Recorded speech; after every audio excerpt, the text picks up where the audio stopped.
বৰা চাউলৰ পিঠা যদি বনাব নজনা কোনোবা আছে তেতিয়াহ'লে এই ভিডিঅ'টো চাব পাৰে। বিহু বিহু লাগিছেনে আপোনালোকৰ জনাবচোন। আৰু পিঠা পনা বনালে নে? আমি কিছু বনাই আছোঁ।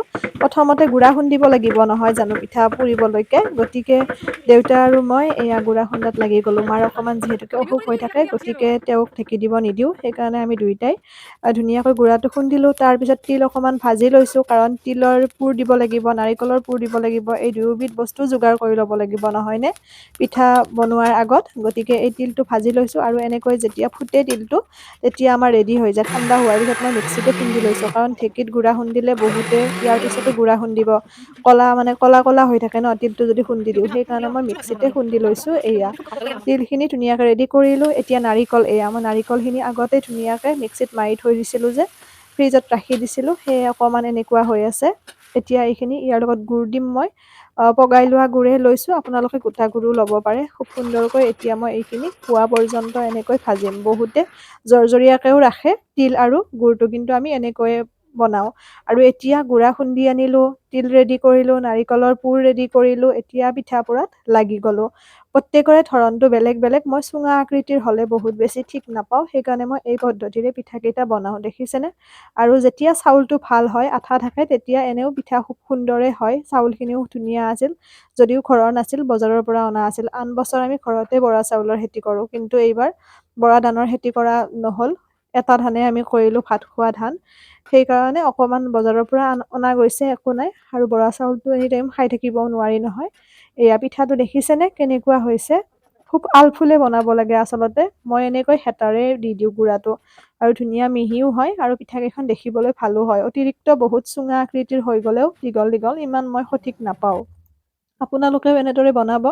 অকণমান দেখুৱাই দিছোঁ পৰিৱেশটো। পিঠা পনা বহুত সৰুৰ পৰা বনাইছিলোঁ, কাৰণ মই কৈছোঁৱে আপোনালোকক মাৰ অসুখ। মই ক্লাছ 7ত থকাৰ পৰা ইটো সিটো হৈয়ে আছিল। গতিকে ঘৰখনত এগৰাকী হ'লেও গোটেইখিনি কাম কৰিব লগা মানুহৰ প্ৰয়োজন হয়। আৰু আমাৰ আইতা নাই, ককা নাই, মা দেউতা আৰু মইহে। ককা আইতা সৰুতে ঢুকাইছিল। মই যেতিয়া সৰু আছিলোঁ, আইতাকটো মই দেখাই নাই। গতিকে তেনে ক্ষেত্ৰত ঘৰখনৰ বাবে কামখিনি কৰিব শিকি গ'লোঁ। সেইটো অৱশ্যে ভালো হৈছে, পজিটিভ এটা কথা। এতিয়া ধুনীয়াকৈ গোটেইবোৰ কামে মই নিয়াৰিকৈ সেইকাৰণে কৰিব পাৰোঁ। বহুতে প্ৰশ্নটো কৰে যে কেনেকৈ তুমি ইমানখিনি কাম অকলে কৰিব পাৰা, সেইটো কথা। আৰু দেউতাইও বহুত বেছি সহায় কৰি দিয়ে, যিহেতুকে ঘৰখন আগৰ পৰা খেতি বাতিৰ লগত জড়িত ঘৰ। গতিকে পিঠা পনা বা তেনেকৈ ঢেঁকী দিয়া বিভিন্ন কৰ্ম, খেৰ জপা বা খেতিৰ লগত জড়িত গোটেইখিনি কাম কাজে সেইবাবে কৰিব পাৰোঁ। ধান জৰা, চাউল জৰা এইবোৰ কামো খুব সুন্দৰকৈ কৰিব পাৰোঁ।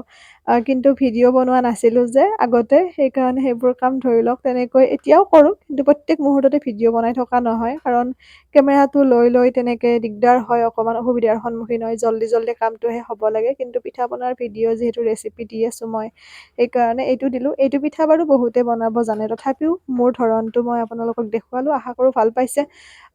আগতীয়াকৈ ভোগালী বিহুৰ অযুত শুভেচ্ছা জ্ঞাপন কৰিছোঁ সকলোলৈকে ডিম্পি ডায়েৰী পেজ তথা ইউটিউব চেনেলৰ তৰফৰ পৰা। যদি কাটিং চিলাৰ ভিডিঅ' চাব বিচাৰে মোৰ ইউটিউব চেনেলটো ছাবস্ক্ৰাইব কৰিব। ডিম্পি ডায়েৰী বুলি আছে পেজৰ নামেৰে, পেজৰ ডিপিখনে আছে। আৰু যদি মোক কিবা সুধিব লগা থাকে আপোনালোকৰ, ইনষ্টাগ্ৰামত ফ'ল' কৰিব। ডিম্পি ডায়েৰী বুলি আছোঁ পেজৰ নামেৰে, পেজৰ ডিপিখনে আছে, তাত মেছেজ কৰিব, কথা হ'ব পাৰিম। এয়া পিঠাখিনি গোটেইখিনি বনালোঁ। ভালেখিনি সময় লাগে এইবোৰ পিঠা বনাওঁতে। আৰু এই বিহুৰ আটাইবোৰ পিঠাৰ ভিতৰত এইটো পিঠা বনালেহে অকণমান লেতেৰা হয় ঠাইবোৰ, নহয়নে।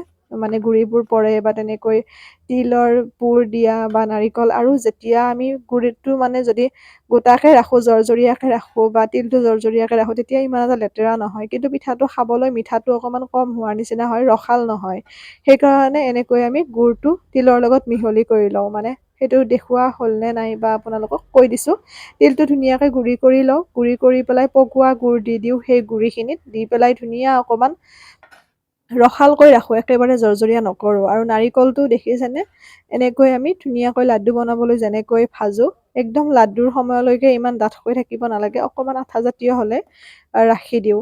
সেইকাৰণে খাবলৈও ভাল লাগে, মিঠাও হয় আৰু ধুনীয়া ৰসাল হয় পিঠা বুলি ক'লে। এৰিছোঁ, সকলো ভালে থাকিব, সুস্থ থাকিব, হাঁহি থাকিব। আৰু নতুন নতুন ভিডিঅ' আহিব, পিঠা পনাৰ ভিডিঅ' কি পাৰোঁ চাওঁ। আজি মই দিব পাৰোঁ আপোনালোকক। ভিডিঅ'টো ক'ৰ পৰা আপোনালোকে চাই আছে জনাবচোন। ভাল লাগে আপোনালোকৰ মতামতবোৰ পালে, উৎসাহী হওঁ।